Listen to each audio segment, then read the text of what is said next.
جان بچانے کے لیے وقتی طور پر کفریہ کلمہ کہنا بھی جائز ہے۔ حضرت سمیہ اور حضرت یاسر انہوں نے کوئی کلمہ کفر کہنے سے انکار کر دیا اور ابو جہل نے انہیں شہید کر دیا۔ حضرت سمیہ کو برہنہ کیا ہے بیٹے کے سامنے، بیٹا عمار اسے ایک ستون کے ساتھ باندھا ہوا ہے، اس کے سامنے ماں کو برہنہ کیا، اس نے آنکھوں پہ ہاتھ رکھے، کہا اس نے ابو جہل نے تنگ آ گیا جب کوئی بچہ کیسے ستاؤں، جسم کو داغ رہا ہے، دو تکلیف ہو سکتی دے رہا ہے، اچھا ایک دفعہ تم کلمہ کفر کہہ دو، تم کہہ دو یہ کہ ہاں تمہارے بتوں میں بھی کچھ حقیقت ہے۔ اور ایک چھوٹی سی کوئی مورتی تھی اس کے ہاتھ میں وہ سامنے رکھی، حضرت سمیہ نے اس پر تھوک دیا، جب تیش چڑھا ہے تو نیزہ لے کر ان کی شرمگاہ میں مارا، شہید کر دیا۔ حضرت یاسر ان سے بھی یہی کہا،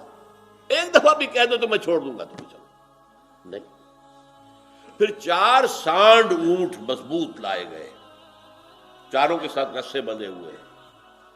ایک رسے سے ان کا ایک بازو باندھ دیا، دوسرے سے دوسرا بازو باندھ دیا، تیسرے سے ایک ٹانگ باندھ دی، چوتھے سے دوسری ٹانگ باندھ دی، اور اونٹوں کو دوڑایا تو ان کے جسم کے پرخچے اڑ گئے۔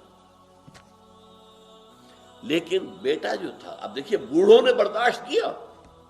جوان بیٹا عمار وہ برداشت نہیں کر سکتا، اس نے کلمہ کفر کہہ کے جان بچا لی۔ لیکن پھر اتنا صدمہ ہوا کہ اپنے آپ کو ایک ستون سے باندھ لیا کہ جب تک حضور آ کر نہیں کھولیں گے میں اب یہیں پر اپنی جان دے دوں گا۔ حضور کو اطلاع ہوئی، تشریف لائے کہ ٹھیک ہے، تم نے جو کیا، جو تمہارے والدین نے کیا وہ تو بہت بلند رتبہ ہے، وہ تو بہت دور چلے گئے کامیابی میں،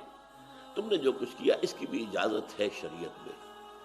یہ رخصت ہے، جان بچانے کے لیے کلمہ کفر کہا جا سکتا ہے، اور یہ سورہ بقرہ کے اندر موجود ہے۔ دل ایمان پر جمع رہے لیکن صرف جان بچانے کے لیے کلمہ کفر کہہ دیا جائے تو اجازت ہے، لیکن یہ کہ اس میں ڈٹے رہنا، ایمان جتنا ہوگا، جتنا یقین ہوگا کہ اگر اس سے مر جائیں گے تو سیدھے جنت میں جائیں گے، پھر خامخواہ کاہے کے لیے کلمہ کفر کہہ کے جان بچانی ہے؟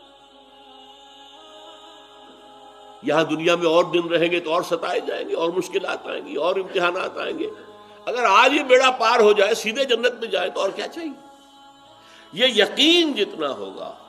اتنا ہی صبر جو ہے آپ کا قائم رہے گا، استقامت ہوگی۔ لہذا فرمایا پہلی ہدایت اتل ما اوحی الیک من الکتاب، دوسری ہدایت واقم الصلاۃ،